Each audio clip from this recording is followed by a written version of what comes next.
Hello and welcome to the philosophy podcast. I'm Chris Muntz, and this is episode 69, Higher Standards, Lower Anxiety. This is going to be a short podcast, mostly focused on some nuts and bolts in the classroom related to grading and assessments. And I've done some episodes in the past on the way I approach teaching and assessing music literacy. And I think in a lot of ways, I'm taking, of course, ideas that other people have shown me or I've picked up from other folks, as is typical, of course, in our profession. But in a lot of ways, I've then kind of taken that nugget from someone else and made it my own, which is also, by the way, what you do. That is what we do. In order to become a master teacher, we have to figure out the things that work really well for others. But that's only step one. We can't copy them. Can't directly copy them. We have to make them our own within our own environment. So that will kind of be what we're doing here in this short little episode.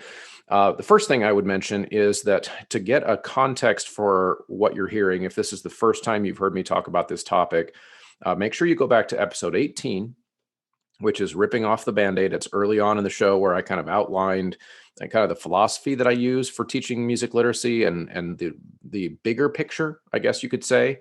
Then there was also an episode called episode 21 called Everyone Gets an A in Choir, and that has again bigger picture implications in how I grade. And then there was also another short episode called Grading on Growth.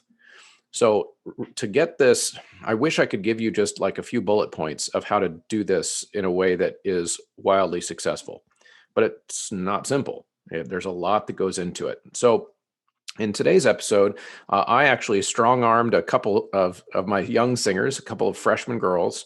That's not actually true. I didn't have to strong-arm them at all. I basically just told them what I wanted to do for this episode, which was to record a couple of fake tests. We do sight singing final exams for every single student at the end of every single semester. So every kid. And I asked a couple of my beginners after essentially a semester of in-person instruction, because we had, the virtual nightmare first semester. So they're beginners, truly beginners. And they're doing their final exam.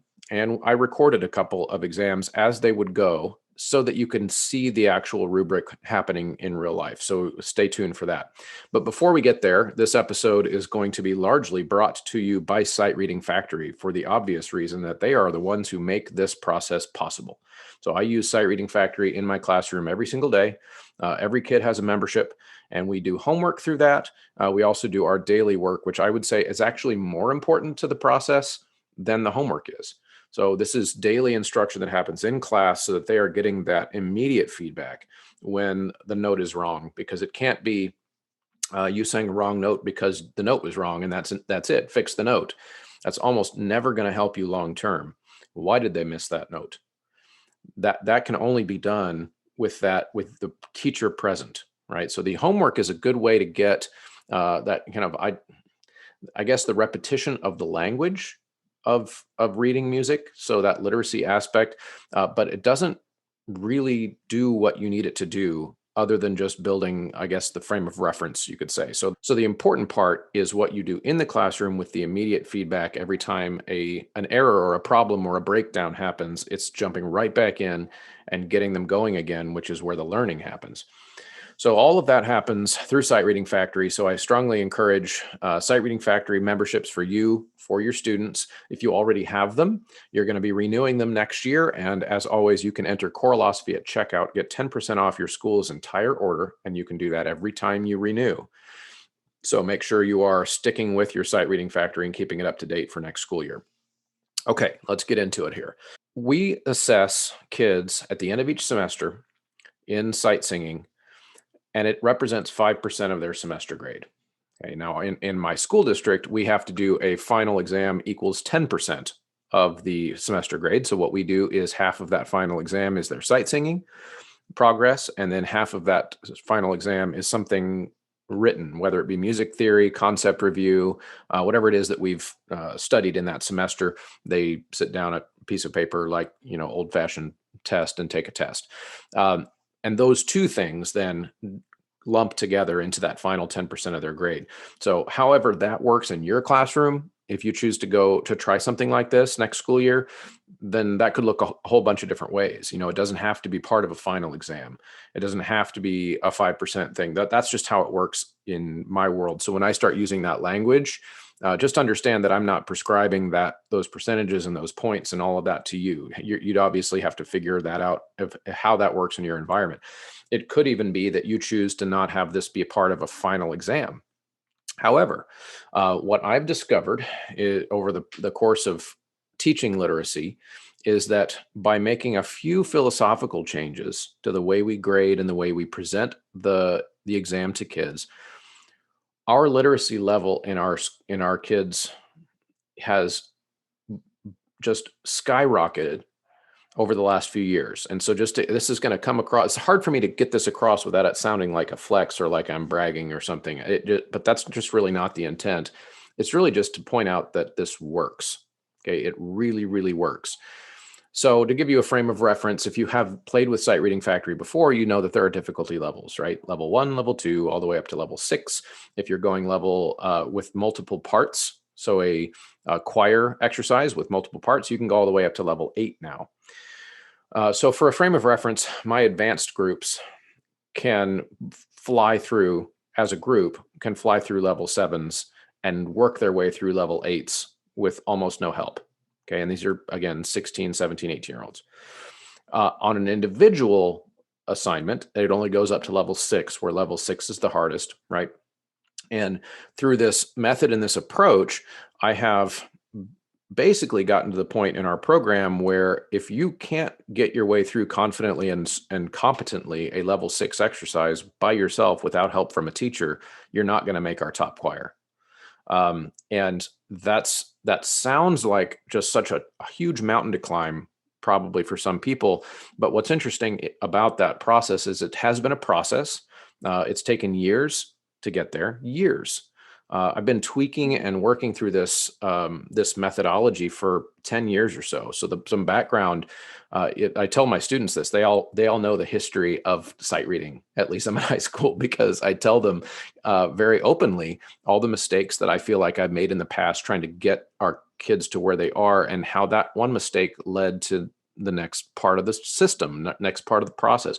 Why do we do it this way and not this way? Like, you might have some friends at other schools that do it this way. Well, I might come up with an answer for them, like, well, we tried it that way and it didn't work, and we moved on with this other way. So it's through a lot of reflection, because I think that's what being a professional educator is at the end of each school year, you look back at what you did wrong in past years. If you're not doing that, then I would suggest that you're not a professional educator, that you might be a paycheck collector. And don't be a paycheck collector. Be a professional educator, where you look back at the things that went well and you look to enhance those things' influences. And you look back at the things that did not go well and you get rid of them. You burn them with fire. You get rid of it. And so that's what I've done. So when I present all of these ideas to you in the next few minutes, I just want everybody to understand that that's what's happening. Okay, so some of this is covered in some of those other episodes, but for context, I'm going to start kind of at the beginning. So the school year starts, ninth graders walk in. They have some frame of reference for certain things, like they've heard what do re mi sounds like before in middle school. They've seen a quarter note before. They know what those things look like. They have that frame of reference. Our middle school teachers do an awesome job of building a scaffold, like the lower level of the scaffold, so that we can start layering some of these things on.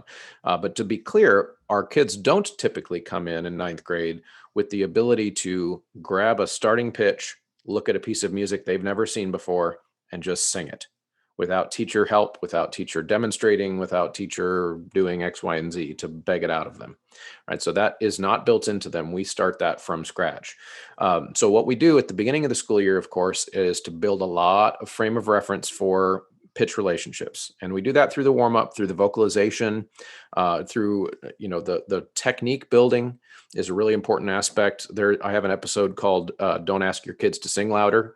that also needs to be listened to understand this episode, because it's the way they sing also that we build into that foundation right at the beginning of the year. If it's breathy, if it's unsupported, if it's, or whatever term you like to use, if it's not resonant, then the singer will lack the ability to control the pitch.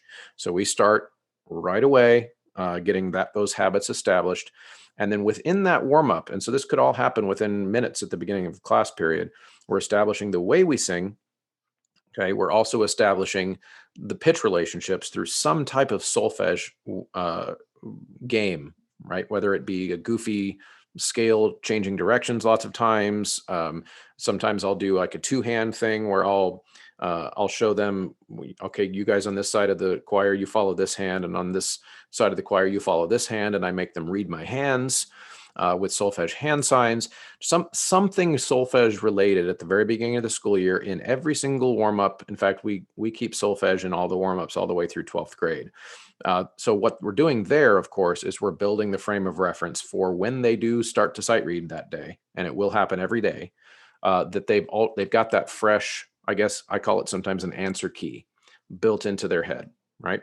So that happens first. And that I probably only spend 5-6 minutes on that each day for each group of kids. Then Sight Reading Factory comes up on the screen. We do ours on a big projector. Okay.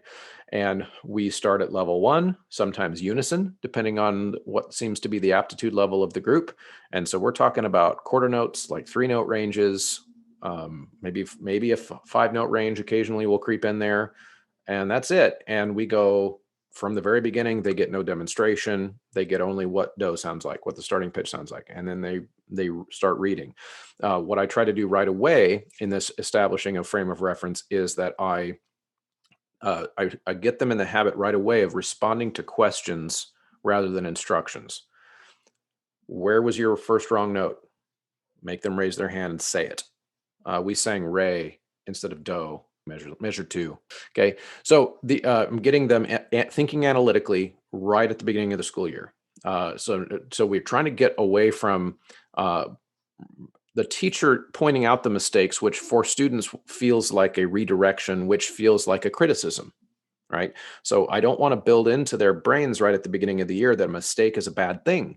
In fact, I tell them that mistakes are good things because we learn from the mistakes. And we learn from the mistakes when we can articulate our own errors. When we can explain them, we can then defeat them. Sometimes I'll say that if you name the dragon, you can slay it. And so I start right away asking those questions. Okay, so this gets us, a daily routine. And we spend between vocalization and sight reading probably all takes 10 minutes. And then we're into the rehearsing of the literature. And the important thing about the next step in that is that we're rehearsing the literature, we're still using those same techniques. Here's how we sing. Here's how we get our starting pitch, which is only going to be from do. They only ever get the tonic. We don't ever play starting pitches. Even at the beginning of the year, as a ninth grader with no frame of reference, if you can hear do and your part starts on mi, I will ask them to sing do, re, mi. Okay, now sing your starting pitch. Me. And they're establishing that could then eventually happen in their head, right? We're building a framework that later on I hand them the piece of music and I no longer have to have them sing do, re, mi. I can just say, sing your starting pitch. And they jump right to the third of the scale because that's all starting to happen in their head. Okay. So very beginning of the school year, we start the school year now at the end of August. So by the end of September, okay, they're already reading those level 1 exercises with no prompting. They've got a routine within that first month where they're not perfectly reading. They still make mistakes, but that's again the point. And you're going to hear me continue to reiterate that point in this episode. So the next thing that happens is about that time. So about early October, after a month of the frame of reference building, we pre-test each kid. And so for both of these systems, these pre-test and the test, this is twice per semester, that this is where the sticking point for some listeners as they hear me explain this comes in where, I've got 150 kids and I'm the one teacher. And how am I supposed to do this? There are lots of ways that I could suggest fixing it or solving that problem for you. It might involve begging an administrator for a campus supervisor of some kind to literally babysit your kids while they watch a movie. And I know that sounds like teacher sin. Like the cardinal sin number one for a teacher is to put a movie on for the kids. I do it unashamedly, okay, unabashedly, especially when we're testing the final at the end of the school year. The concerts are done. It takes us sometimes 3 solid days of each kid coming into a practice room with the teacher for about 3 minutes is about what it takes, and they do one of these processes. And I'm going to let some of these processes here play in real form, real time for you, so that you can see them. But we do that in October, and we shut the class down for however many days it takes. A big class can take 3 days for us. A small class, we can bust it out in a class period and a portion of a second class period. We get through everybody, and we have data on them at the beginning of the year on what level of sight reading factory can this individual kid work through and understand all of the musical elements that are being thrown at them. Okay. Doesn't mean can they sing it perfectly. It just means that they seem to be able to grasp the concepts, so that by the end of the semester, that would be an appropriate level for that kid to be able to do independently. So really what I'm looking for in that pretest is making it my best educated guess about where that kid could be with 4 more months of daily work in class and whatever assignments I'm sending home for them to do, so that by the end of the semester, that's the level I'm going to tell them that their final exam will be. And that the goal will be that they are completely independent. Their goal will never be in our class that they are perfect with their sight reading examination, because that's not realistic. The philosophy behind that is we don't rehearse that way. Even at the professional level, that's just not how rehearsal goes. At the professional level, singers come prepared ahead of time with the music, and who knows how they're learning it, right? There's lots of ways they could do it, but mistakes still happen at every level. And so what's really valuable to me when I'm evaluating kids is I want to evaluate their ability to contribute to a choir rehearsal in a real world scenario. So this idea of, I tell them right at the beginning, the goal isn't perfect. The goal is you are independent. You can fix your own problems, because that translates directly into someone's ability to contribute in a rehearsal. If I make a mistake in a rehearsal, I want singers, or if I have singers that are making mistakes, I don't want to hover over their shoulder until it's fixed. I want them to be able to fix it. I also don't want them punishing themselves for the mistakes, because a choir environment that's negative, a choir environment that is high pressure, yields more mistakes. That's the trick. If we are forcing into their heads that they have to get it right the first time, then what if we taught them every single time they make a mistake? We've taught them that they have failed.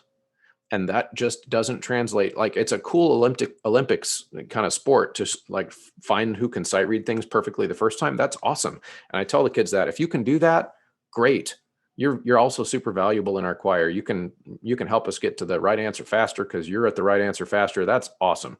But that's not what it takes to be a good choir member. And that's really important. Okay, so we're moving on now. So we've got that pretest out of the way. You've done whatever begging of your administration you can do, or if you have an accompanist at your school, then you have a built-in babysitter, and that's even better. Okay, so these are different ways that you can build that into your time. Now, I'd say maybe another way you could approach it, and this would depend on you and your situation. Maybe you've got some kind of a study hall time built into your school day. Kids sign up for a time during, so doing it outside of class, putting signups right before school, right after school, whatever it is to try to lighten the load within the classroom. There's all kinds of creative ways to get around that. But I would say do whatever gymnastics you have to do to make this a possibility, because the individual assessment, all the things you see when I post my choir on social media, sight reading, and I've done that a lot because I want to demonstrate that this does work. I'm not trying to brag, but I'm trying to demonstrate that it does work. Okay. When you see my kids sight read, where I can throw a level 6 or a level 7 in front of them and have them get no help from me, and they just sing it. Okay. If you want to be able to do that, I really believe that we would not be able to do what we do without the individual assessments. The individual assessments are what gives each of them the ownership on their own progress. Okay, so by October, we've got them pre-tested. We are then proceeding as normal throughout the semester. So then we get to the end of the semester, and again, like I said, we shut down the process. Their kids are watching a movie, and they are being assessed one at a time. We just go alphabetically, and they come in on the level they knew they were going to have from back in October. And that's where the rubric comes in, where we have a 50-point test where there are no points being lost for a student out of that 50 when they make mistakes. Not a single time ever does a mistake count off their grade. The only time their grade is reduced is when the teacher has to step in, give guidance, give reference, do a demonstration, get them back on pitch, whatever it is that they're having trouble with. If they're not fixing and hearing and solving the problem themselves, that's when the grade starts to come down. Okay. So I'm going to go ahead and go straight to one of my students, Morgan, who both of these students who will be appearing here with the enthusiastic permission of their parents. Don't worry. Okay. And Morgan is a freshman, and she did, for her final exam, she did a level 2 on Sight Reading Factory. Now, for this demonstration, I asked her to try a level 3 because I wanted to make sure that you guys could see a test that was kind of above where the student currently is in terms of being able to work independently, because I wanted to make sure that you could see some examples of what it looks like for the teacher to step in and help. And this ended up being a perfect demonstration of this. I will also make a reference that with ninth graders, I typically don't do too much redirecting. If the pitch drifts kind of a semitone one direction or the other around the tonic, I don't tend to bother them about that, not in ninth grade, because as long as they kind of pick a tonal center and go, then what I'm recognizing there is I care more about the fluency of the language in this test than I do about, perfection or exactitude. Okay. So I don't care as much about that. I want them thinking fluently in the exercise. And if I'm constantly nitpicking them about intonation, on the slight shifts of the tonic center, which lots of singers do, then we can get to that later. And I also recognize that only happens when singers are not singing with a solid technique. And I know that over the course of a couple of years in choir, they're all going to be there. So you'll hear in both of these freshman exercises that sometimes happens. The pitch kind of goes up and down a little bit. But they settle in and they work on their fluency of the language, which is really important. So go ahead and enjoy this demonstration for Morgan, and then I'll talk about it a little bit after you hear it. Give F, sing do, scale and arpeggio. Do, re, mi, fa, sol, fa, mi, re, do. Do, ti, la, so, fa, sol, la, ti, do. Do, mi, so, mi, do, fa, la, fa. Do, mi, so, mi, do, so, do. Very nice. Go ahead and practice for 20 seconds. No.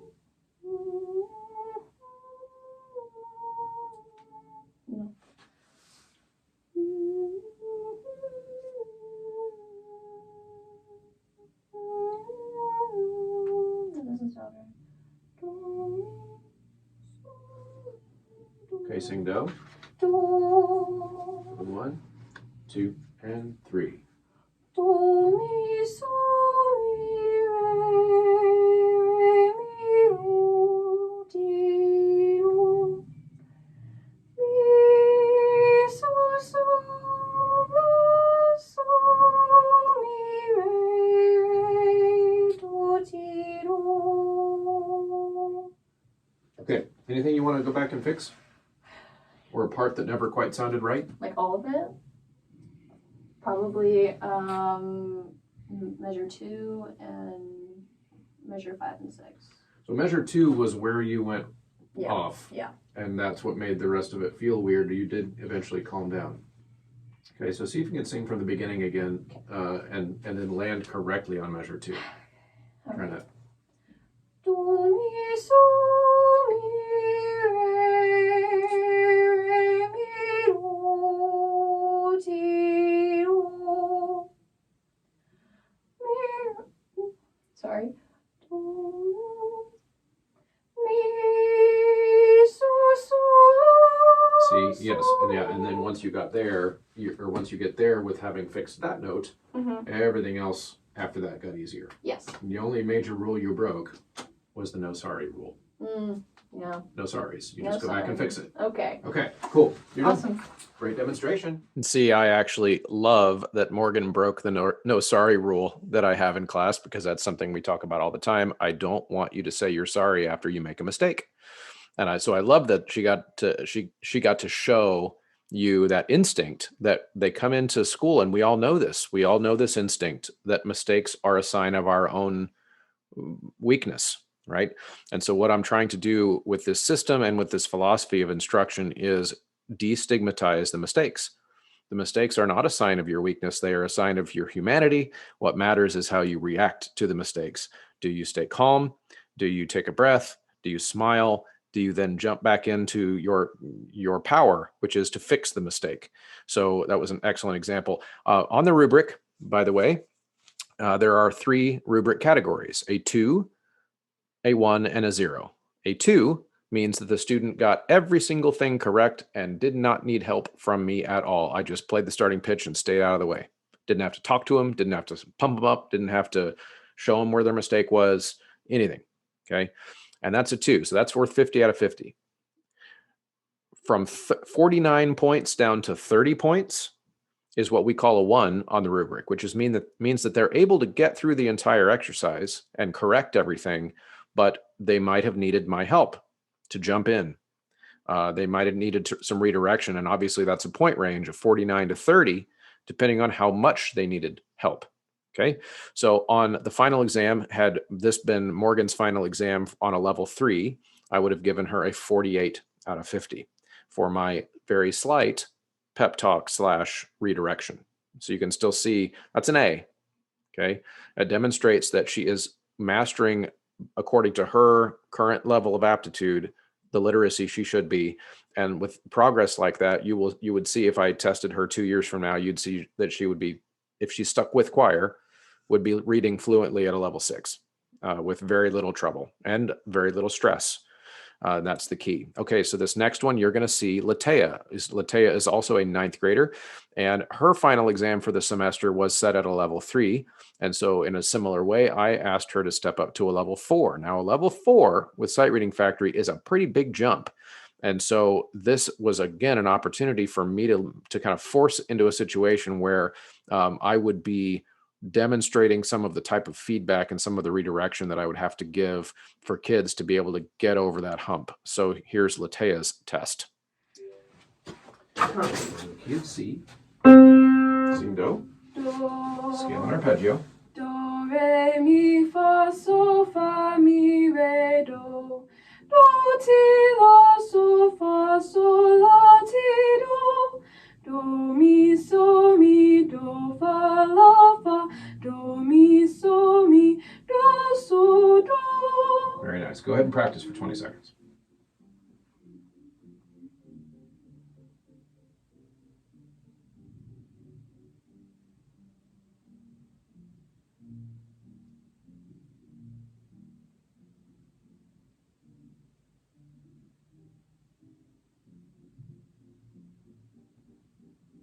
Okay, sing do.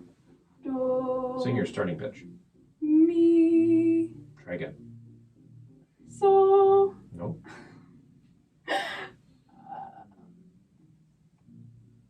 Do. It is do, but it's not that do. Oh.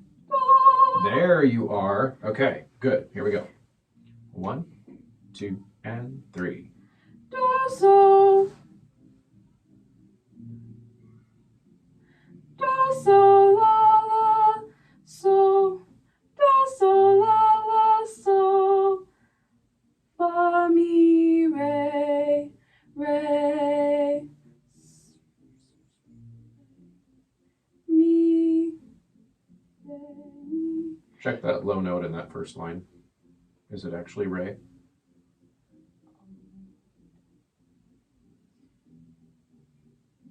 Do. Sing do. Do. Start at measure 2 again. So. Sing it. So. There you go. And sing. So, fa, mi, do, mi, so, mi, re, mi.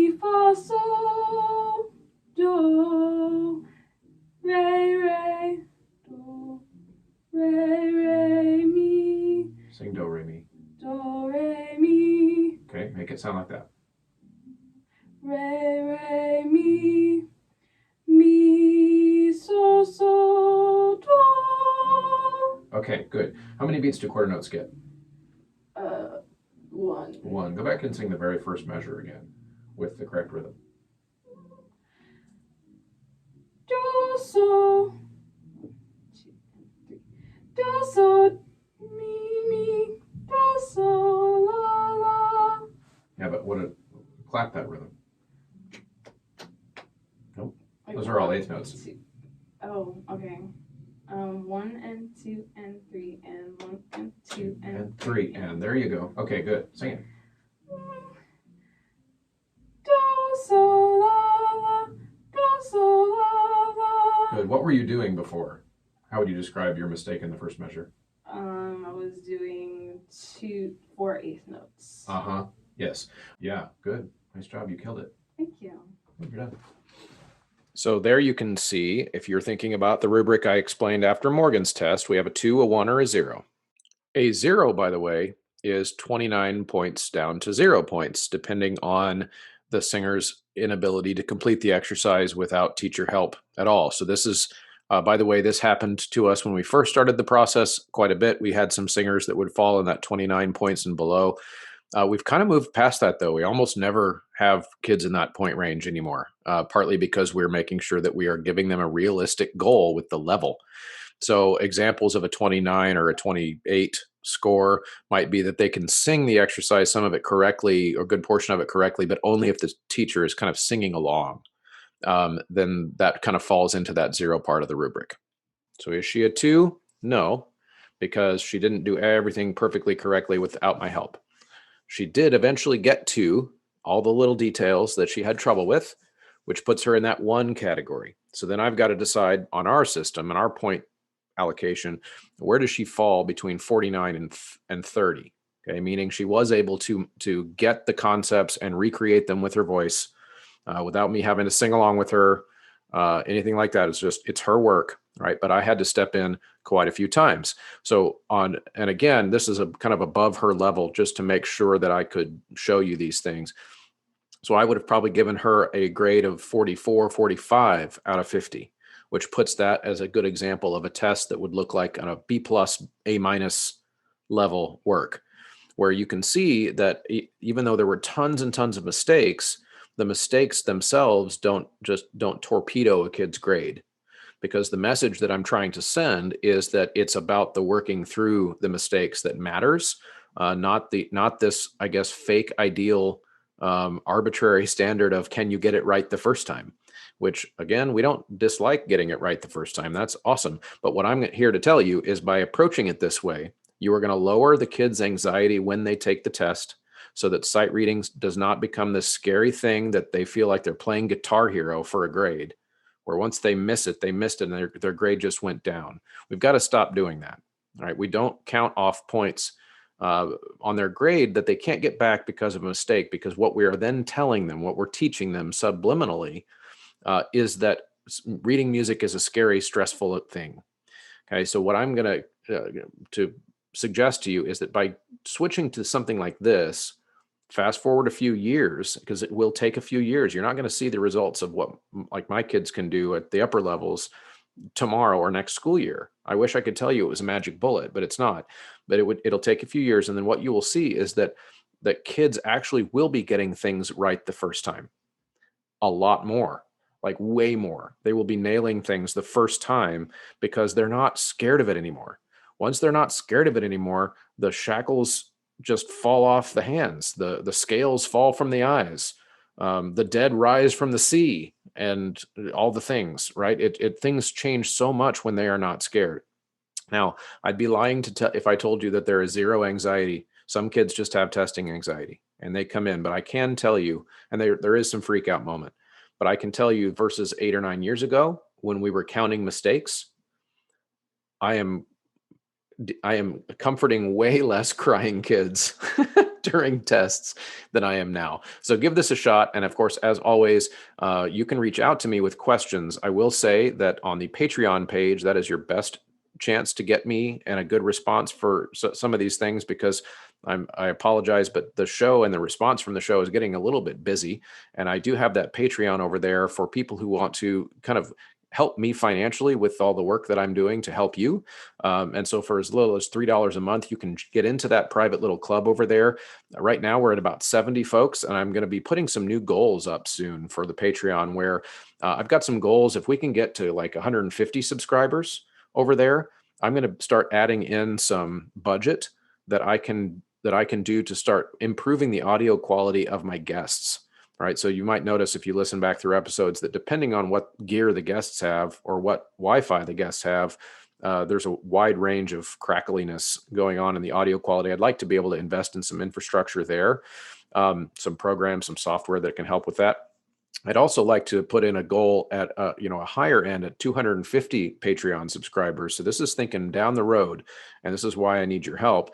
Is I would like to also build in a budget each year, and just the more the Patreon page grows, the more we can do this, of getting people here to Kansas City to do podcasts in person. That is a long-term pipe dream for the show, and I will not be able to do that without your help. And so these are some of the things that the Patreon already supports: is the website costs, the Facebook advertisement costs, and we can just dream big and make this professional development at a high level that you can count on. And that's how we do that over at Patreon.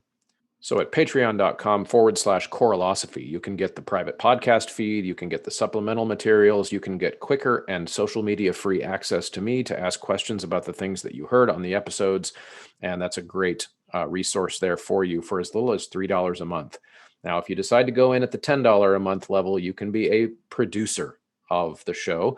Right now, our producers are Ulrika Igrain Munoz Alarcon, Chandler Smith, David Kowalczyk, Kyle Peterson, Michael Herron, Ryan Main, Steve and Kathy Kakachik. Anyone who chooses to jump on over there and add their name to that list or any of the lists at Patreon is just hugely appreciated. I hope you get something out of this. And again, be in touch if you have questions in implementing any of this stuff.